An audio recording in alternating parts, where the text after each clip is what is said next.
Bonjour messieurs et mesdames sur ce webinaire du jeudi. Ravi d'être avec vous en ce mois de juillet.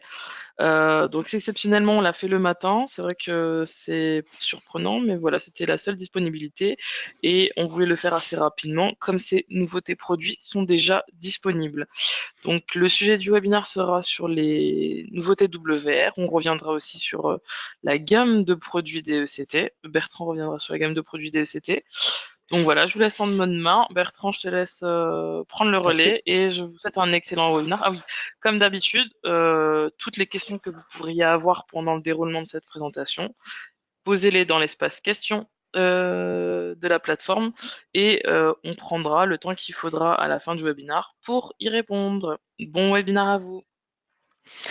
Bonjour à vous tous et donc bienvenue pour ce webinaire donc de juillet sur les nouveautés WR. Je pense que vous avez peut-être vu l'annonce de Steve et Dimitri en direct sur Internet il y a quelques semaines. Donc maintenant, on va reprendre avec vous en fait toutes ces nouveautés WR.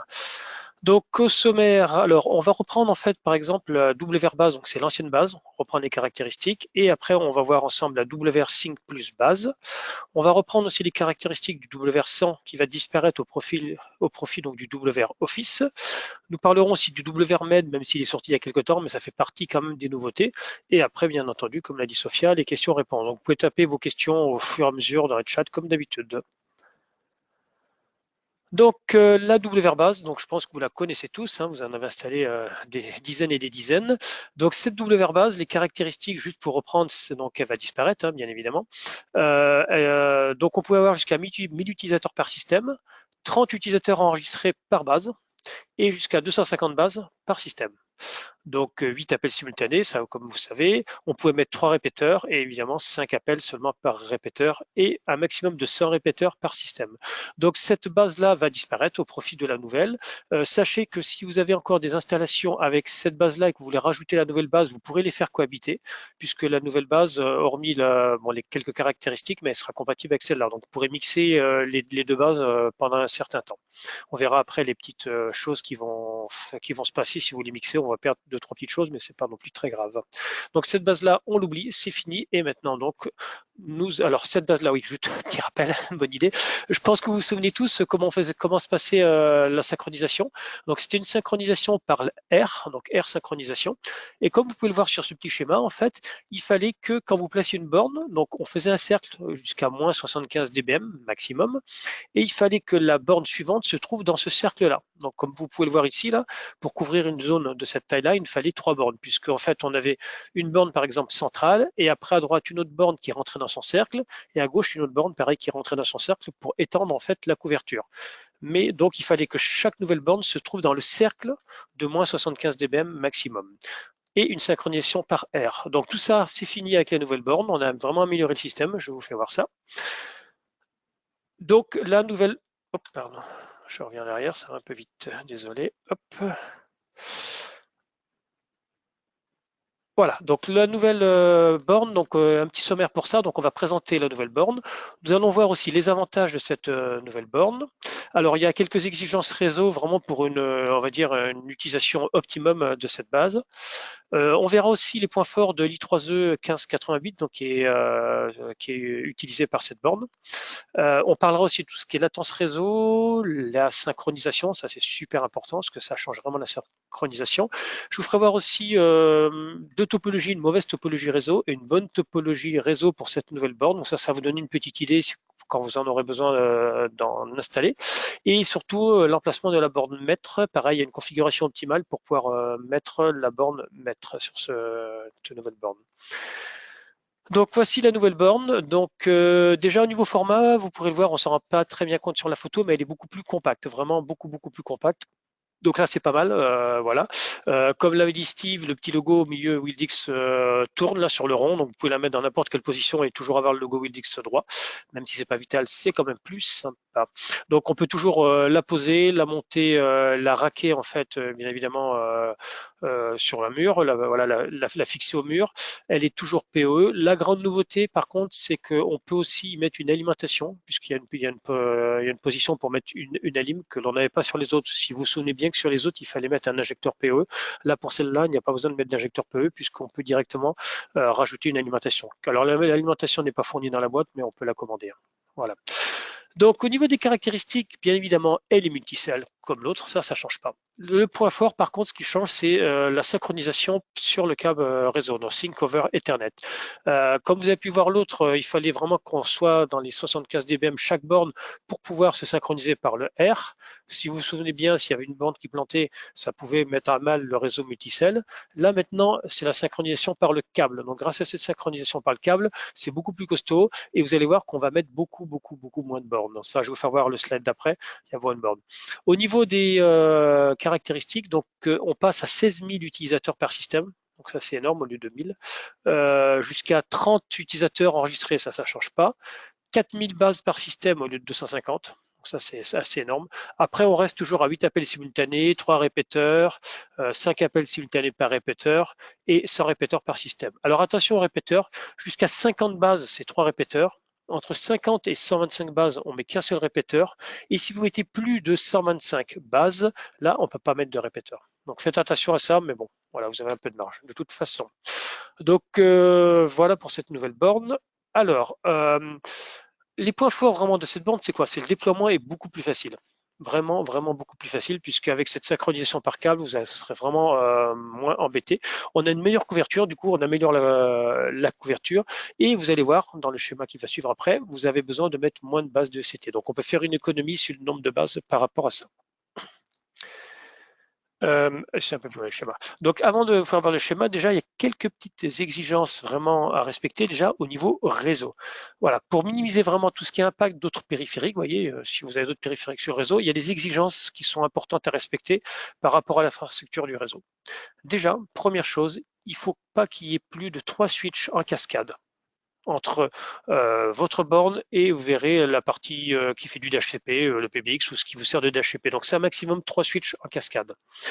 Attention aussi, seulement les switches qui répondent aux exigences en matière de synchro Ethernet, donc c'est la norme I3E 1588, sont recommandés et officiellement pris en charge. Donc faites attention, vérifiez si vos switches sont conformes à cette norme I3E 1588. Pareil, toutes les bornes de CT devront être connectées dans un VLAN de CT dédié. Donc, il faudra vous faire un VLAN de CT dédié pour pouvoir connecter vos bornes pour une utilisation optimale. Le réseau local virtuel de CT donc, va être configuré avec la priorité la plus élevée dans tous les switches connectés à l'infrastructure de CT. Donc, c'est pareil, il faut vraiment mettre une priorité super élevée pour le VLAN de CT.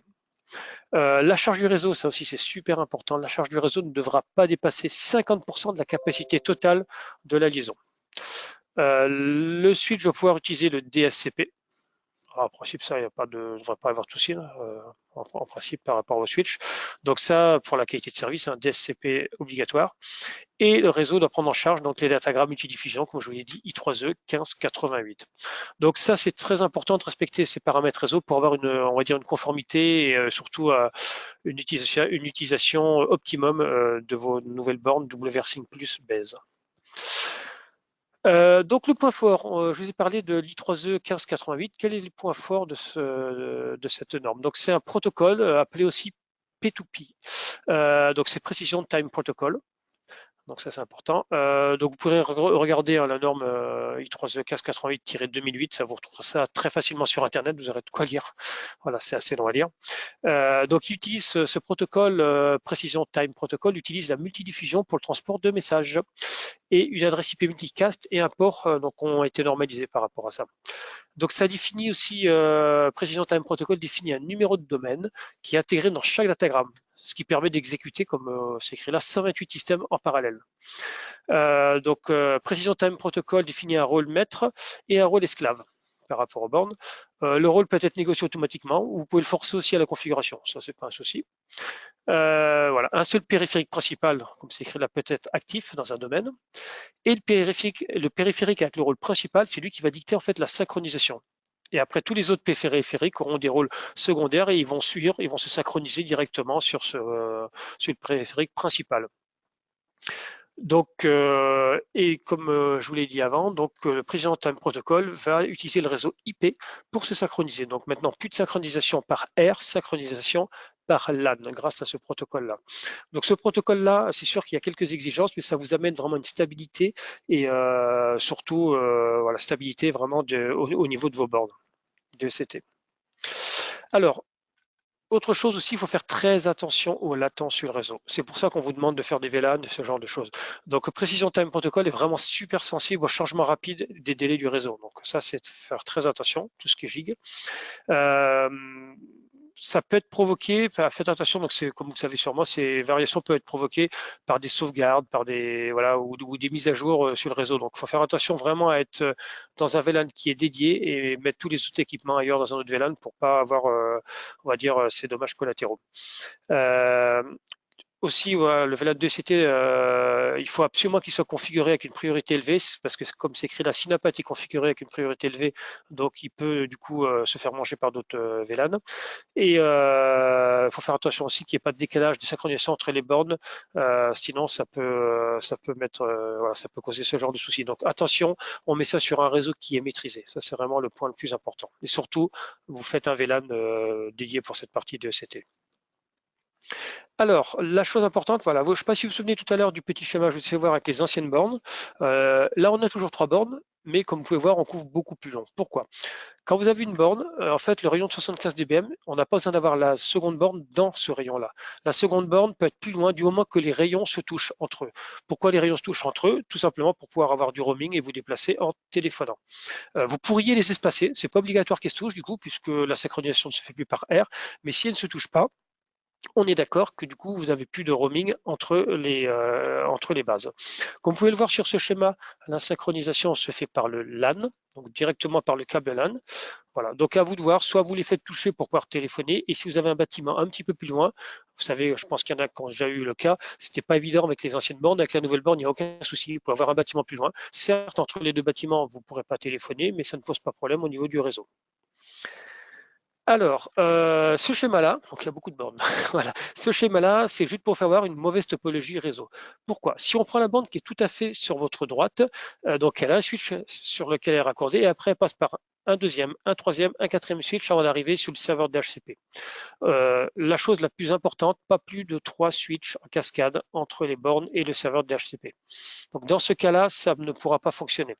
Il aurait fallu, je vais vous faire voir, hop, voilà. Si on reprend cette topologie-là, en fait, on peut mettre des switches par groupe de bornes parce que, bien évidemment, des fois par bâtiment, on est obligé. Mais il faut toutes les rassembler sur un seul switch central qui, lui, va aller vers le serveur d'HCP qui peut être, bien évidemment, le PBX. Donc, maximum 3 switches en cascade entre les bornes. Autre point, la borne-mètre. La borne-mètre, il est préférable qu'elle soit directement sur le switch principal. Ça, c'est super important. Évitez de mettre la borne-mètre sur un switch assez éloigné où il y a d'autres switches entre eux. Donc la borne-mètre, mettez-la le plus près possible du serveur d'HCP sur le switch principal. Alors, voilà donc pour les bornes. Au niveau de l'autre, alors juste une petite précision pour les bornes. Si vous avez encore des anciennes bornes et que vous voulez mettre la nouvelle borne, vous pourrez les mettre. Par contre, la synchronisation ne se fera pas par câble puisque l'ancienne borne ne sait pas faire. La synchronisation se fera par air. La nouvelle borne est aussi capable de faire la synchronisation par air. Elle est capable des deux. Mais on ne peut pas mettre, par exemple, si vous avez 10 bornes, 10 anciennes bornes WR synchronisation par air, on ne peut pas ranger les 5-6 qui, elles, se synchroniseraient par câble. Voilà, on est obligé de les coupler et du coup, ça sera que du R. Mais elle est capable de faire du R. Voilà, tout simplement. Voilà, on va passer donc maintenant au nouveau DECT. Donc le nouveau DECT, alors là vous avez d'abord l'ancien DECT, tout le monde se souvient du WR100. Donc voilà les quelques caractéristiques. Il avait également la présence, itinérance automatique sur 200 sites, audio HD, annuaire intégré, le 4iQ, le haut-parleur, un petit jack sur le côté, l'écran donc 2 pouces en résolution 176 par 220. Il pouvait faire du push to talk, vibreur et clip ceinture. Ça c'est vraiment les caractéristiques. Alors attention, ce téléphone-là ne marchera plus sur les nouvelles bornes. On ne peut pas le mettre sur les nouvelles bornes. Donc faites bien attention à ça. Ça c'est vraiment le gros souci, sachant que aussi ce téléphone-là n'est plus commercialisé. Maintenant, vous allez avoir en fait ce nouveau téléphone-là, le WR Office. Le WR Office marche que sur des versions 4. Donc, si vous avez besoin de rajouter sur des anciens PBX qui ont des versions 3, il faudra mettre à jour le PBX. Ça, c'est super important.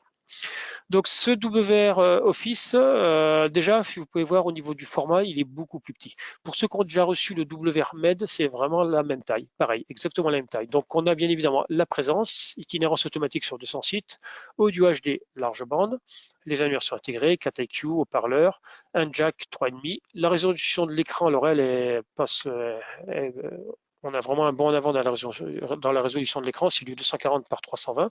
Design renforcé, push to talk. Alors dessus, on a le bouton d'alarme. Vous savez, comme le bouton rouge que vous aviez sur le WRMed ou sur le WR 150. Attention, il n'est pas PTI. Hein. Le bouton, c'est juste pour pouvoir appeler. Il n'y a pas de gyroscope à l'intérieur, il n'y a rien du tout. C'est vraiment juste pour pouvoir appeler. Donc ce bouton d'alarme sera configurable pour appeler qui vous voulez. Il est Bluetooth aussi, ça c'est important, vibreur, éclipse, ceinture. Donc ce téléphone est vraiment sympa, super compact, donc ça va être pas mal. Voilà, et surtout la nouveauté, c'est le bouton rouge dessus qui peut permettre de programmer une alarme, ce que vous avez besoin. Le WR Med, donc je pense qu'il y en a pas mal qui l'ont reçu, le WR Med. Donc lui, au niveau des caractéristiques, donc la présence, itinérance automatique pareil sur 200 sites, audio HD large bande, annuaire intégré, le 4EQ bien évidemment, haut-parleur, un jack casque en 3,5. L'écran, c'est pareil, c'est la même résolution, 2 pouces en 240 par 320 pixels, design renforcé, il est push to talk, toujours le bouton d'alarme, Bluetooth, vibreur, clip ceinture. En fait, la différence va se faire ici. Il a un revêtement antibactérien. Déjà au niveau des touches, vous voyez, c'est pas la même chose. Si je reviens en arrière, je pense on le voit peut-être pas très bien dessus. Là, les touches sont en relief, comme un téléphone, on va dire classique, sur celui-ci. Alors que sur celui-ci, les touches sont vraiment plus lisses et il n'y a rien qui peut passer. Il n'y a pas d'interstice en fait entre les touches. Donc du coup, il peut être nettoyé et le revêtement antibactérien. Et bien évidemment, du coup, il est IP65. Voilà. Alors pareil, celui-ci, je tiens à le préciser, il a un bouton rouge en haut, mais il n'a pas de gyroscope. Il n'est pas pétillé en fait. Hein, celui-ci, le seul qui est pétillé, c'est le WR 150. Voilà. Donc au niveau de notre gamme, on va garder donc le WR 70, le WR Office, le WR Med et le WR 150 au niveau des gammes. Et au niveau des bornes, donc on n'aura plus que la nouvelle WR Sync Plus. L'ancienne WR va disparaître et vous pourrez toujours mettre du coup des répéteurs sur la nouvelle WR Sync Plus. Voilà pour ces nouveautés. Donc, il n'y avait que deux produits à vous présenter. On va dire plus le WR Med que vous avez déjà vu. Voilà, je ne sais pas s'il y a déjà des questions, Sophia. Oui, il y en a quelques-unes. On Ah, va, cool. ouais, ouais, ouais. Il y en Pas a de des questions, ça. techniques, donc c'est très bien. Donc, on va démarrer Voilà. avec les questions de Nicolas, qui a posé ses questions avant de partir. Je sais pas s'il est toujours là. Si tu veux bien m'écrire un petit message pour me préciser si c'est toujours là ou pas. Alors, est-ce que les bornes outdoor vont être remplacées? Dommage si ce n'est pas le cas, car c'est très intéressant d'avoir une synchro LAN pour des bornes éloignées. Même question pour le WR 150, histoire d'avoir une gamme homogène. Et à quand un casque et de DECT avec une réduction de bruit au niveau du micro? Donc, il y a plusieurs questions. D'accord. Bon, je vais répondre à tout ça. Donc, Ouais, déjà, la borne WR base outdoor, pour l'instant, elle n'est pas prévue d'être remplacée. Voilà, donc non, pour celle-là, ça va peut-être bouger, mais pour l'instant, non, on n'a pas de nouvelles sur ça. La deuxième question, hop, ah oui, le WR 150, non, pour l'instant, il reste comme ça. On va pas avoir un. Alors, le WR 150, vu que dedans, il y a quand même tout ce qui est gyroscope, au niveau de la taille, il va être toujours plus gros, ça, il n'y a pas le choix, parce que il y a tout un tas de gyroscopes dedans. Peut-être que dans quelques temps, il bougera, mais pour l'instant, non, ça bouge pas. Voilà. Après, un casque DCT avec réduction de bruit au niveau de micro, on n'a pas plus que ce que l'on a. Il y aura peut-être des améliorations sur ce casque-là au niveau soft. Peut-être qu'on peut l'améliorer, ça je ne sais pas, mais pour l'instant, non, ce n'est pas prévu. Ce pas des choses qui sont, voilà, où on est au courant, mais peut-être à suivre. ok. Question de Pierrick Journet. Bonjour Bertrand. Existe-t-il des options DHCP permettant d'affecter un VLAN à cette nouvelle borne DECT? Salut Pierrick. Non, en fait, ça va être la même chose que l'autre. Hein. Il y aura pas plus de, malheureusement, il n'y a pas plus de, on va dire, de différence. Vous pourrez voir dedans, c'est les mêmes interfaces à l'intérieur. l'interface web est la même. La seule chose qui va changer en fait là-dedans, c'est la partie la synchronisation sur le câble, c'est tout, voilà, vraiment par LAN. Mais après, il n'y a pas de choses supplémentaires par rapport au DHCP. Ok. Encore question de Pierrick. Est-il possible de marquer les flux PTP, champ DSCP, TOS, DHCP TOS, ouais, à, à l'effet à des TOS sur fins de QoS sur le LAN? ça, il faudrait que tu puisses les marquer directement au niveau des switches. Après, il faudra voir vraiment dans ton cas s'il y a des choses de précis, un peu plus précis sur ça. Je pense que tu vas être obligé de le faire dans le switch. Mais après, plus haut, dans la borne, je ne sais pas pour l'instant. Je n'ai pas pu vraiment la tester avec ce genre de, de questions précises. Il faudrait que je revérifie dans les menus de la borne si on peut faire ça. Mais voilà, je n'ai pas plus d'infos sur ça. Question de Sébastien Loton. Concernant les switches IE 1588, Euh, aurais-tu des exemples non, de ouais. switches compatibles avec cette norme? Là, comme ça, là maintenant, non. Après, tu peux demander à Google. Tu mets switch avec la norme et I3E 1588. Mais là, comme ça, non, j'ai pas de switch vraiment à te donner, mais mets-le dans Google. Pour plus simple. Question d'Anthony. Que signifie l'itinérance auto sur 200 sites? Salut Anthony. En fait, itinérance auto sur 200 sites, ça va te permettre que ton DECT soit enregistré sur plusieurs sites et tu pourras te promener de site en site pour pouvoir, avec le même DECT. Voilà, tout simplement. Donc, si tu as plusieurs sites qui appartiennent à la même société et qu'il y a des personnes qui se promènent entre les sites, tu pourras prendre ton DCT et te déplacer de site en site. Voilà, jusqu'à 200 sites. Question de Pierrick Journet. Est-ce que la borne WR Small Business reste toujours au catalogue? Bonjour Pierrick. Oui, en fait, cette borne ne va pas bouger. J'en ai pas parlé parce qu'elle, elle change pas. Bien sûr qu'elle restera au catalogue puisque pour des petites installations, c'est même crucial. Voilà. Donc, il n'y a aucun problème. Celle-là ne bouge pas. Elle reste au catalogue. Mhm. Question de Sébastien Châtelain. Les nouvelles bornes sont-elles compatibles avec le système WMS 3.88? Non, il faut absolument être en version 4. On ne peut pas mettre les nouvelles bornes. C'est pour ça, alors c'est vrai que je ne l'ai pas très bien précisé. J'ai dit que les deux CT n'étaient pas compatibles sur la version 3, mais les bornes aussi en fait. Donc le nouvel WR Office et les nouvelles bornes sont compatibles seulement sur des versions 4. Ça, il n'y a pas le choix. Question de Julien Cordier. Est-ce que les nouvelles C'est la même chose. WR bases... Ah oui, c'est la même chose, excusez-moi. Non, non, non, donc non, ça sera, Euh, Julien, c'est pareil, ça sera en version 4, hein, Julien. Pareil. alors, question de Romain Pernicano. Tu viens de dire qu'on ne peut pas combiner les deux bornes de CT, Synchrolan ou R. Comment ça se passe si on a une borne d'un ancien client qui tombe en panne? Il faudra donc changer toutes les bornes? Alors, j'ai pas dit qu'on pouvait pas en fait, qu'on pouvait pas les mettre ensemble, hein. Tu pourras mettre une nouvelle borne avec des anciennes bornes, hein, il n'y a pas de souci. Par contre, la synchro, elle sera par R, c'est-à-dire comme ce que faisaient déjà tes anciennes bornes. La nouvelle borne, elle a la capacité de faire la synchro par R ou par câble. Donc, il n'y a aucun problème. Tu pourras la mettre. Par contre, petite restriction, c'est qu'il faudra passer ton client en version 4, parce que la nouvelle borne ne marchera pas en version 3. Donc, aucun problème, tu changeras pas tes bornes. Tu pourras mettre la nouvelle dessus, sans problème. Synchro par R, 1000 PBX en version 4. Pas le choix. Voilà. Ok. Question de Eric Roussel. Même si c'est hors sujet, je ne peux m'empêcher de rebondir sur les belles promesses du nombre de users. Je viens d'apprendre qu'un Ouais, PBX alors physique je sais, prévu ouais, pour cette 1000 question, users Eric, n'en je peux te supporte répondre, même pas Eric. 250. En fait, Eric, le problème que tu as avec ton PBX, c'est pas une question d'user, c'est une question d'appel simultané. C'est vraiment totalement hors sujet, mais bon, je te fais vite fait pour te répondre. On a regardé ton PBX, tu as des pics à 1800 appels, chose comme ça, et c'est pas fait pour. Après, voilà, bon, ça, on peut se rappeler si tu veux après, Eric, il n'y a aucun souci, mais bon, ça c'est pas dans le sujet, mais je peux te rappeler après pour ça, Ouais. aucun problème. Ok. Julien, Question de peut-on. Julien Cordier. Peut-on ajouter des DECT tiers sur les nouvelles bornes? Ah, Non, c'est pareil, hein, la c'est fameuse. c'est la même chose, c'est les deux CT Mm, Widix que l'on doit mettre dessus. Ça change pas. mm, mm. Julien encore Cordier. En utilisant un DHCP relais, peut-on ajouter Ouais. le nom de switch? Non, en fait, c'est pareil, il faut être maximum à 3 switches. Maximum, maximum. Je vois ce que tu vas faire avec le DHCP relay, mais en fait, il ne faut pas qu'il y ait plus de 3 switches entre vraiment même le PBX et le.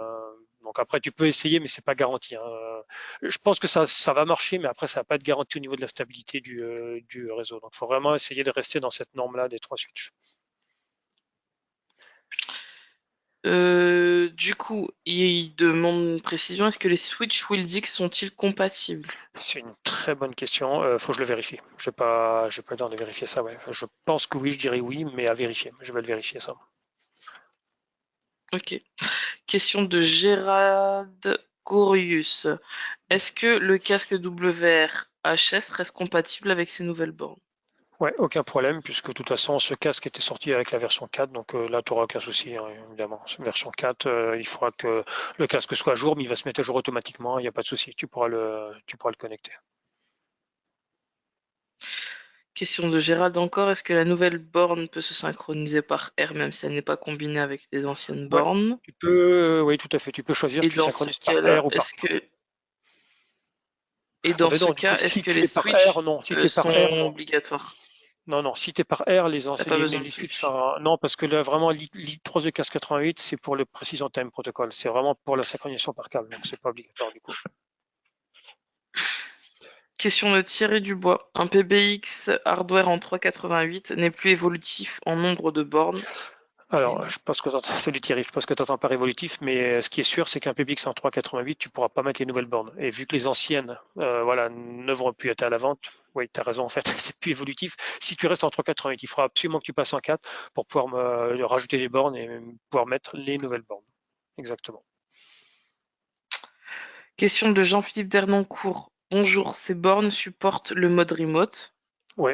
Quand je salue Jean-Philippe, tu Est-ce pourras que toujours c'est mettre des bornes en distant, il n'y a pas de souci, c'est pareil, ça change rien, hein. Sauf que bah, en distant, bien évidemment, de toute façon, elles vont pas être synchro avec celles qui seront en local, mais ça change pas non plus comme pour les autres, donc tu peux, ouais, c'est pareil, tu peux les mettre en distance sans aucun souci. Question de Pascal Gentil. En cas de deux PBX en mode HA, est-ce que les nouvelles bornes peuvent s'identifier sur le PBX de secours? Car ce n'est pas Alors le ça cas sera actuellement. pareil, ça sera pareil pour l'instant, c'est-à-dire avec la nouvelle version du failover. Pour l'instant, en fait, il y a exactement les mêmes restrictions pour l'instant. Donc quand les bornes seront possibles, il faut suivre, hein, tu l'as dans le Confluence, et quand ces restrictions vont sauter, tu le verras au fur et à mesure, mais ça ne change rien entre les nouvelles et les anciennes par rapport à ça. C'est toujours pareil. Toujours pareil.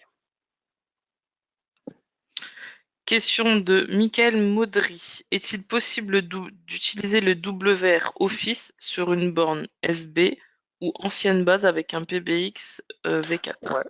En fait, la borne Office, le WR Office, il va être compatible avec une USB, ça n'y a pas de souci. Et par contre, alors c'est une bonne question, tu voudrais avec un PBX en V4, je sais pas, je vois ce que tu veux dire, ouais, c'est-à-dire que le PBX c'est quand même les anciennes bornes, mais en V4, je dirais oui, quand même, mais je suis pas sûr. Là, sur ça, je suis pas sûr. C'est à vérifier, ça c'est à vérifier. C'est à vérifier. Je suis pas sûr qu'on puisse le mettre sur les anciennes bornes, en fait, même si elles sont en V4. Euh, je sais pas. Je pense que oui, je dirais oui, puisque il va remplacer il va remplacer le WR100, donc je dirais il faut au moins que ce soit en V4, ça c'est quasiment sûr. Je pourrais demander à Mega qu'il teste ici, là, puisqu'on a ce qu'il faut, donc voilà. À la limite, si tu as 2 minutes, quand tu as un peu de temps, Michael, tu nous rappelles le support et les gars vont le tester par rapport à ça. Voilà, Ok. je crois qu'on Question arrive de au Guillaume dernier. Boucher. Ouais, c'est Ces bon. bornes étant des bornes RTX identiques à celles d'Alcatel, Ouais. Epic et Snom, peut-on reprendre les bornes déjà déployées sur site par Alcatel par exemple? Alors, je pense pas parce que oui, c'est RTX qui fabrique les bornes, hein, comme Alcatel, comme tout le monde, mais dedans, il y a une partie de firmware qui est propre à Wildix en fait, dedans. Donc, si tu en as, tu peux essayer, hein, tu verras, mais je pense pas que ça va fonctionner. Il y aura des choses qui vont être pas tout à fait compatibles, je pense, au niveau des softs et au niveau surtout du provisioning. Ça va être, à mon avis, le gros souci que tu vas avoir, peut-être plus, ça va être une question de provisioning. Voilà, sur le PBX. Après, si tu en as, essaye, mais pour moi, le point noir, ça va être la partie provisioning, tout simplement. Voilà. Alors, pour la première fois, je vous ai mis la présentation PDF en document partagé. Je ne sais pas du coup si vous la voyez, document distribué. Je ne sais pas si vous pouvez le récupérer. Je vous l'ai mis. Donc, si vous y arrivez, ça doit être sur l'interface sur le côté à droite, en dessous des questions. Ouais. donc super. Donc apparemment vous le voyez, donc vous pouvez le télécharger et le visionner si vous avez besoin. Très bientôt, on va remettre toutes les vidéos sur notre chaîne YouTube et les webinars seront disponibles sur le site internet. Ce sera, je pense, beaucoup plus facile pour vous de les retrouver. En tout cas, je vous remercie. Vous étiez une cinquantaine à être là pour un mois de juillet. C'est C'est pas très mal. très bien. On est très contents. Ouais.